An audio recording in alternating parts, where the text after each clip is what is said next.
The past 2 decades have seen Turkey and Syria move from long-standing hostility to regional cooperation and, more recently, back to the brink of war. The conflict in Syria has heightened tensions with its neighbor, which now faces its own unrest as thousands take to the streets in protest against the Turkish government. Here now for the latest on events unfolding in Turkey and Syria, we welcome back Janice Stein, TVO's foreign affairs analyst and executive director of the Munk School of Global Affairs. I said executive director again, didn't I? You're just the director. I'm just plain director. Because I think of you as an executive, but you're just the director. Just plain director. Which is the top job anyway. Okay, I got it now. Janice, why are these people demonstrating in Turkey? What a surprise, by the way. See, very few of us saw this coming.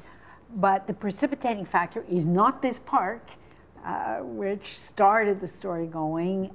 Erdogan's government was going to raise a park in Taksim Square in central Istanbul. The real issue is what comes after Erdogan's third and final term. He cannot run for prime minister again, and he is now moving openly to try to create a presidential system with a powerful president, and he's made no bones that he wishes to run and become president. Very Putin-esque, if I can put it that way. It is certainly Putin-esque, and I think that is what has galvanized those elements of the Turkish population that Erdogan removed from power. Who are they? They are the old secularist Ataturk faction, the educated, well-educated, upper class, middle class citizens in the big urban centers. He has, in fact, lopped off the head of the military in Turkey for the first time. Big show trial going against generals. So all those who support the military are out in the streets. And interestingly enough, and what is very revealing, some of those who voted for him last time, from everything we're learning, are out demonstrating against him, Steve, because they do not like the authoritarian nature of his regime. Let me pick up on one thing you said in the middle of that, which is, do you have any doubt that Erdogan wants to maintain the historic secular nature of Turkey? I know he's more Islamist than previous, but do you have any doubts that he wants to keep it a secular country? Well, you know, defining what a secular country is in the broader Middle East is always tough. So, for example, a law just was passed that banned alcohol by Erdogan. Is that a secularist piece of legislation? I think if we tried that in Toronto, we might have a little bit of a problem. Mm-hmm. So he actually began with a pluralist approach this way. Women could go to university, and if they choose to do so, they could cover their head. Whereas under the secularist regime, women could not wear a hijab. Mm-hmm. That wasn't very pluralist in its perspective. Sure. So, right? Mm-hmm. So he pushed the boundaries and opened it up to bring into full public sphere the religious in Turkey, and that is, in fact, his constituency. But in the last year or so, he's gone further, and we're actually beginning to get some legislation which restricts behavior that is not consistent with Islam. So here's the dilemma, in a sense. You can keep religion out of the public sphere in Turkey. That's what Ataturk tried to do and failed, and that's why Erdogan succeeded. But when you bring it in explicitly and you start to constrict so-called secular behavior, you're in trouble too. How much is too much? Let's go back to the protests. The government appears to be taking a very hard line against these protests. A couple dead already. Yeah. How come? I think it's a mistake, frankly, and actually it's a split in the government, and it's a split to watch, as they say. Erdogan, the prime minister, has taken the hard line, called people bums, arsonists, terrorists, and actually just came back from a 3-day trip abroad to North Africa, and again used a very hard line when he returned to Turkey today. Now, the president of Turkey, still a ceremonial office, but has spoken out in very different language, met with the demonstrators, said it's inappropriate to use tear gas, against peaceful protesters. So what you see is a division, really, at the very top in the leadership. And the more authoritarian Erdogan becomes, the more some of those around him distance themselves from him and reach out for a more conciliatory line. I think Erdogan is making a strategic mistake with the hard line he's taking. He lashed out at Twitter. Yeah. Why would he do that?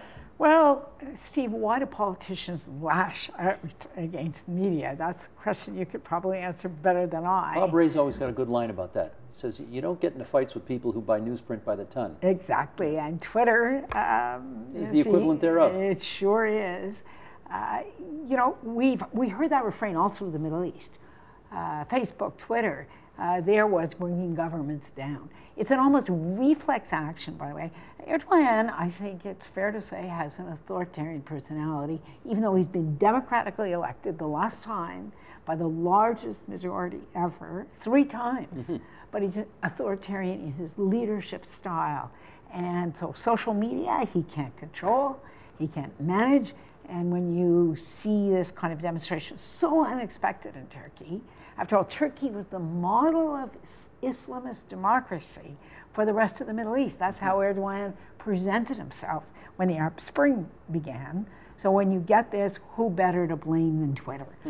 Now, it's the tweeters, actually, not Twitter. Right, right.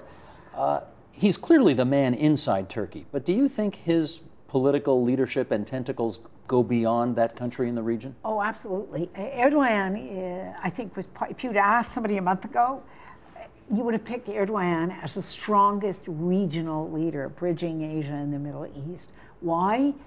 Because he led a successful transition to democracy, shoved the military back in their barracks, when they never really had been in Turkey. They were always there but ready to engineer a coup if they didn't like what the political leaders were doing, and presided over the most impressive period of economic growth that Turkey has seen in recent times. It's a Turkish tiger, frankly, in the region. So this was a dazzling success story. Look at the Middle East, you didn't see that. So Erdogan traveled the region with the argument, the Turkish way. Well, when you see what's happened over the last few days in Istanbul, and you see, as you just put it, some demonstrators killed, the fierce use of tear gas, the language of these people are terrorists, the Turkish way does not look as appealing anymore in the region. But you know, and I guess this was inevitable, that people would try to make comparisons between what's happening there now with the so-called Arab Spring or Arab Awakening. Do you see? Very different. And here's very, very different. And here's the big difference, Steve. He ran for office 3 times in a democratic election and won by fair means. There wasn't you know what? Mubarak could have said the same thing, except for the last few words. That's right. But those last few words really matter. There was no Arab leader who had a fair election. And so when those regimes were overthrown, there was a sense that this was, in fact, fair play. It's entirely different for crowds to seek to overthrow a prime minister who's legitimately won office through democratic election, even if you don't like what he's doing. Okay, we're going to do another program in the future on Turkey in the weeks ahead, so let's switch gears now to Syria. Right. Same neighborhood, basically. And, well, let's hit this on the head. We've been doing programs on this for almost a year, saying this guy's on his last legs. I got this wrong. Everybody did. I got this wrong. He seems to be more in control now, Assad we're talking, of course, than ever. It's really stunning, frankly, and the game changer was Hezbollah. The well-organized, well-funded by Iran, well-equipped militia that controls southern Lebanon, and in fact the government of Lebanon, then took a big gamble. They gambled the house here, Steve, because if they had lost, they would have lost their base in Lebanon. So they really gambled the house, but they seem to have won big, at least for now. They saved Assad's regime. Why would they want to do that? Well, it's easy to understand because Hezbollah is funded and financed by Iran, and the stuff travels through Syria. And if they lost Syria as strategic depth here, their capacity to get missiles, more sophisticated equipment, which they have increasingly received from Iran over the last 3 years, would really have been jeopardized. So for them, keeping a sympathetic regime in power was absolutely crucial. There was no other means of bringing weapons in, say, through the ports of Lebanon as opposed to overland? You can do that. I mean, you can ship things by sea, but it's so much more risky. They had a pipeline that ran smoothly. Iran and Syria had a very good relationship. It was guaranteed, and they just weren't prepared. I think the calculus came down as they saw Assad increasingly in trouble, which was actually what was happening. The northwest of the community was largely controlled by rebels.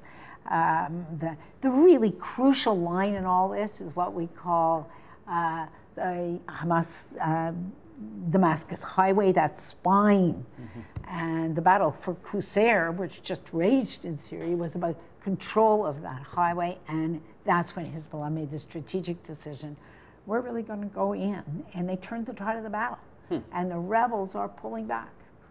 So the implications now of the United States not deeply backing the rebels against Assad is a pretty significant decision now, isn't it? It is, but it's one of these counterfactuals of history, which is tough to know because we have other examples, like Libya, where the United States, Britain, and France did arm and equip militias, and the result is not a happy story. It's not a happy story inside Libya, it's not a happy story in Mali, it's not a happy story in other parts of Washington either, for that matter. Or Washington either. So I think this is one of these cases where President Obama legitimately had no good choices. And it's quite interesting actually because our government, Steve, took a fairly distinctive position on this. It urged other Western allies not to arm the rebels because the sense was we did not have adequate control of where those arms would go. Well, I think John Baird also said, we're not really sure who these guys are. That's right. That's exactly right. There could be some Al-Qaeda in there as well. That's exactly right. That was exactly his argument. So once he took that position, it was a fairly level playing field, relatively speaking, although, Assad has some big, heavy guns that he hasn't used. But when Hezbollah crossed the border and came in, game changer. I'll tell you who's really unhappy today, the Saudis and the Qataris. How come? Well, they funded the Islamist elements of the rebels, and they are big losers in this right now. Is this the last chapter in the story? No. This is going to rage on. At the risk of always trying to filter things through a Sunni versus Shia prism, the Saudis are Sunni. They certainly are. So the Iranians and the Hezbollah are Shia. Shia, exactly. So is that at play here as well? Oh, there's no question about it. The Assad regime is Alawite, which is not really recognized by the Shia as Shia, but the Sunni all think they're Shia. And that axis, Iran, Syria, Hezbollah, was in fact excluded Sunnis. The Qataris and the Saudis were funding Sunni elements, especially the more Islamist elements. And those are the people that are being pushed out now. Now, it's not like the Syrian rebels don't have their hands full already. However, given Hezbollah's involvement, would it be unreasonable for them to say, we're going to have a two-front war here. We're going to take you on, Assad in Syria, and we're going to go after Hezbollah in Lebanon? That's what they said, actually, today. Now, that's a tall order. You see, what did Hezbollah really bring to the table here, which was different from what the Assad people brought to the table? The Assad army is a conventional army, fought in a conventional way against rebel forces, and they didn't do very well. Hezbollah is a militia that has fought against Israel in an unconventional way at different times in its history, far better in the struggle against rebel forces. So when the rebels now are pushed back, some of them over the border into Lebanon, they say we're going to take this to Hezbollah. How are they going to do it? Are they going to do it essentially through guerrilla action? They certainly are not going to take them on head on. They tried that and they lost in Syria. Well, here's General Salim Idris, the military chief of the Free Syrian Army, telling the BBC, essentially echoing what you've just said, Hezbollah fighters are invading Syrian territory, and when they continue to do that and the Lebanese authorities don't take any action to stop them coming to Syria, I think we are allowed to fight Hezbollah fighters inside Lebanese territory. They will. How deeply do you think they're going to want to get involved there? Well, no, they certainly will. They certainly will, because one of the strategies you use when you lose on the battlefield is you take the battle to the enemy's backyard, right? And so you use things like suicide bombers, IEDs, to actually destabilize Hezbollah villages and Hezbollah areas.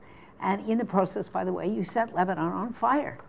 Same thing, we haven't talked about it yet, but we saw a fire along the Syria-Israel border where it looks like rebel fighters took over the town of Quneitra briefly, which is one of the exit posts, legal exit posts between Syria and Israel.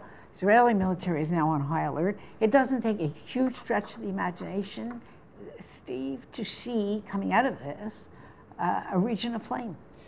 That border, though, that Syrian-Israeli border, while technically in a state of war for decades, has very rarely seen shots fired in anger across that border until recently. Well, that's because the Assad forces controlled it. But the people who took Quneitra today are not the Assad forces, those are the rebels. And that's a very different story. So that kind of strategic understanding that always existed between Assad and the Israelis about what the appropriate rules of the game are, not there with the rebel forces. So Syria, Lebanon, Israel, Iran, we have a very toxic mix here, don't we? We really do. We do. And all this, by the way, in the midst of an Iranian presidential election, which is coming up in 10 days. Let me talk to you about poison gas, because the French, of course, said this past week that they had evidence of sarin gas having been used multiple times by the Syrian regime.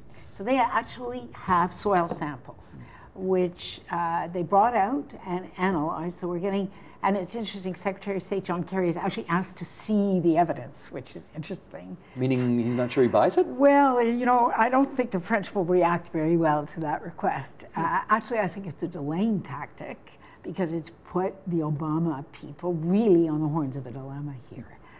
They have said they will intervene if there's incontrovertible evidence of the use of chemical weapons. Now, they need incontrovertible evidence. Who used it? Was it rebel forces or was it Assad forces? But again, the French are saying they have strong evidence that in at least one case, it was Assad forces who used chemical weapons.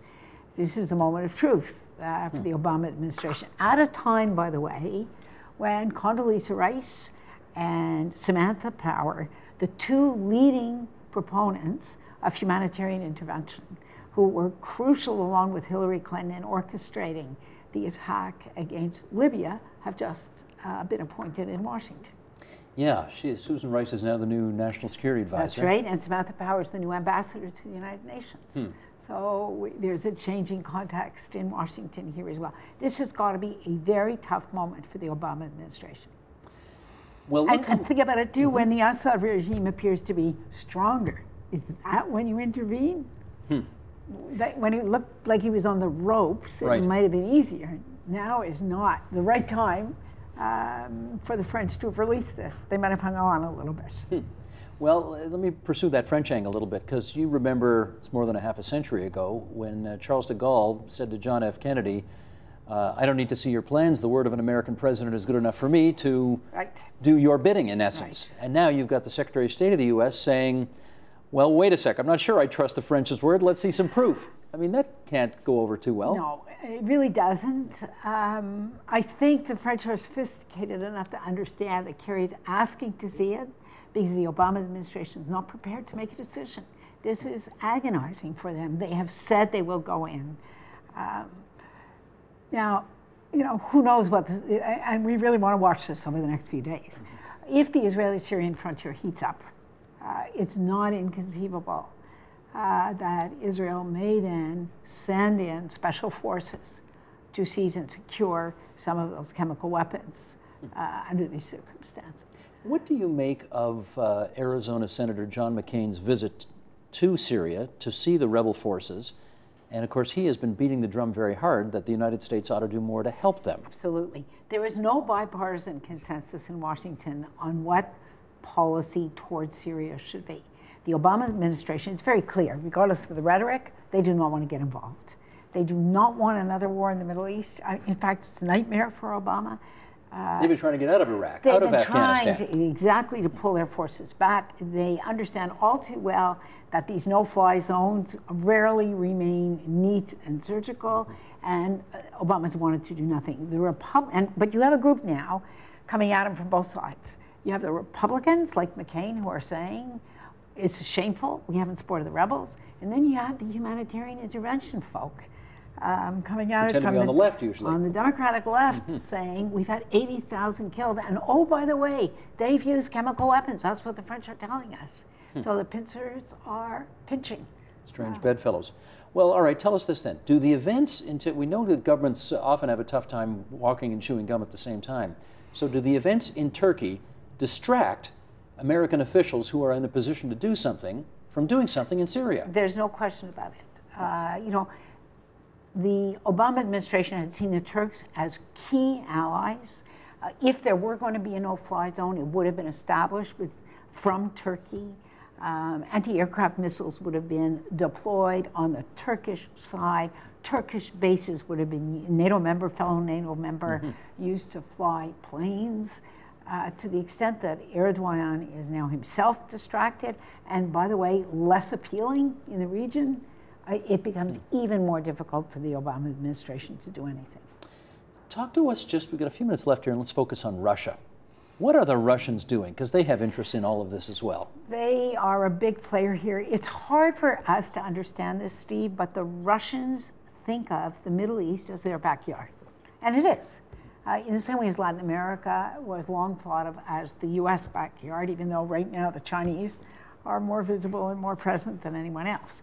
So Syria was, in fact, Russia's last ally.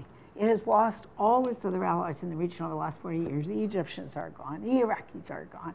It has nobody left but the Assad regime in Syria. And that's why Putin has been absolutely steadfast that he was not going to abandon his ally. As recently as 6 weeks ago, they thought the handwriting was on the wall and he was finally finished. And that's when this proposal for a peace conference surfaced. The battlefield shapes the diplomacy rather than the other way around. And I think the prospects for that conference are dim. Once Assad has been able to stabilize himself and his forces, there's no reason for him to go to the table, and even less reason for the Russians to push him to the table. They won't do it. To be continued. Janice Stein, thank you. Pleasure. The director of the Monk School, not the executive director, the director. Support Ontario's public television. Donate at tvo.org.